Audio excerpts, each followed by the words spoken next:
Many brand new RVs have bubbles in the roof. Often the only way to solve this would be to install a new roof on the RV. But this is very expensive, which is why RV manufacturer is going to tell you 3 lies to try and get out of replacing it. If you're new here, my name is Jacob. I'm an RV technician, and I've got a bunch of free resources for you on my website, including my 10-step guide to avoiding lemon RVs. The first lie manufacturers will tell you, and this includes the RV manufacturer and the roof membrane manufacturers, is that bubbles in the roof don't create leaks, so therefore they're not a problem. Now, the best lie is really a half-truth, and it is true that bubbles don't cause leaks. But that's not what anyone is concerned about. The real issue is roofs getting ripped off on the highway. So how would a roof get ripped off because of a bubble? When you're driving your RV down the highway, wind hitting the front of the RV that goes up and over the roof creates a low pressure zone, especially up towards the front of the RV. When you have lower pressure above a bubble and higher pressure inside the bubble, it's going to expand and start pulling up the glue and making the bubble get bigger. When the bubble gets big enough, the roof membrane starts to flap and tear,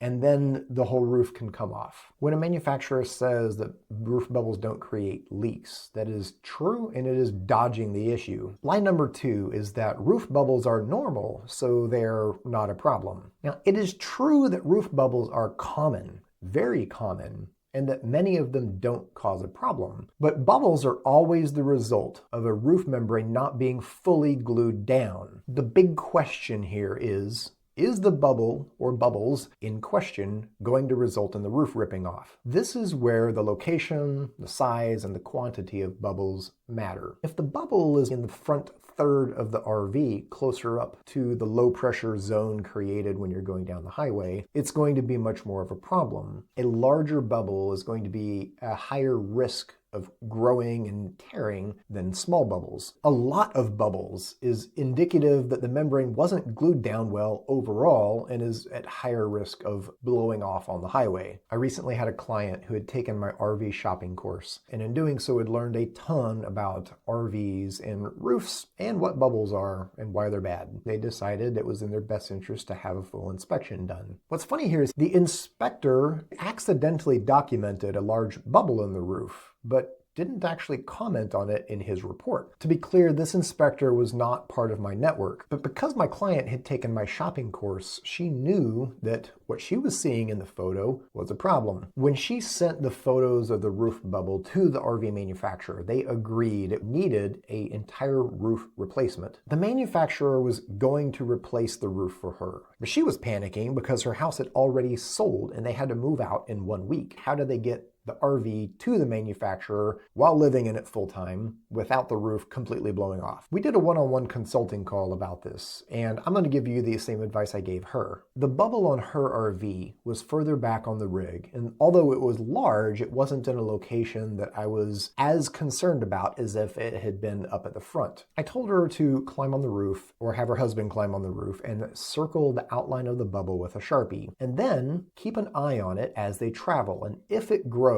go to the hardware store, get a razor knife, cut the bubble out, and then use Eternabond tape to patch over it so that it will not grow and rip off more roof before they can get to the manufacturer for the proper roof replacement. Lie number 3 that you'll hear from manufacturers is that bubbles in a roof are caused by caulking. This is another half-truth. Caulking, when you first put it on, has VOCs, or volatile organic chemicals, that evaporate out as it cures. Yes, the VOCs will soften up the roof membrane and make it ripple around the area where you apply caulking for maybe 2 months. But the VOCs in caulking cannot cause a bubble in the open middle of the roof membrane where there's no caulking near it. And if you're looking at an RV that was manufactured more than 2 months ago, any bubbles or ripples that you see are not the result of that curing process because that has already happened. Another recent client hired one of my inspectors to look at the fifth wheel they were buying. If you want to find an inspector on my network that I trust, go to rigorrvinspection.com. The inspector found a lot of bubbles on this roof. And when the client contacted the manufacturer, they told them the caulking story and sent them a video from the roof manufacturer. It was a smarmy sales pitch about how bubbles are normal. But once the manufacturer actually saw photos of the roof condition, they agreed it was out of tolerance and needed an entire roof replacement on a brand new RV. Moral of the story is, folks,